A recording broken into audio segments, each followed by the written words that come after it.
Hello mga kabisik, ayan, meron tayo dito battery. Share lang natin yung ideas tungkol sa battery at saka regulator natin. Ito, napakahalaga ito sa ating charging system. Ayan. So, nagpalit tayo ng battery kasi nalulubat na siya. Hindi na niya ma-stock yung 12 volts. Ginagamit naman may-ari yung kanyang motor, hindi naman niya na-stock. Kaya, nasa-charge naman dapat yan. Pero, hindi siya nasa-charge na maayos. At nadi-discharge na siya. Ibig sabihin, hindi na okay yung battery natin.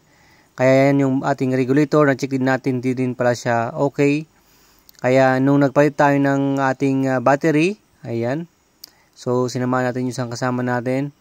So dapat yung ating battery, pag nagpalit tayo yan, kailangan yan maganda din yung charging niya.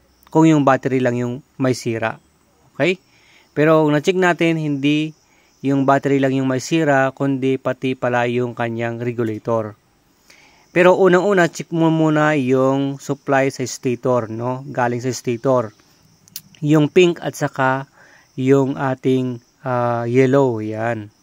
Sa ating stator. Kung good pa yon yung lumalabas na kuryente or good pa yung ohms reading niya, at least mga 1 to 3 ohms, okay? Sa mga full wave, yan. Dapat merong ganon. Pero na-check natin itong motor na ito, okay naman yung supply niya, kaya yung problema is yung charging niya, mahinang mag-charge, kaya pinalitan natin. Ayan nga, so sa ating regulator, walang problema kasi kahit pink yan or yellow, okay, and then or white, yan, white yung nasa regulator natin, at saka yellow to yellow, pink to white, walang problema yan, ayan. So wag niyo kalimutan yung black sa ating regulator, itap natin dyan sa ating signal light relay, okay, yung hazard relay natin, yan. Yung black, di yung kanyang accessories wire, tap natin dyan, ilagay natin sa ating regulator para makontrol din niya yung charging niya sa ating battery at hindi ma-overcharge. So syempre yung red to red, green to green, yan naman yan. So walang problema dyan, madali lang naman yan mga kabisik. At yun mga kabisik, kailangan maganda kasi yung ating charging system sa ating motor, no? Para maganda yung ating push start, syempre gumagana siya.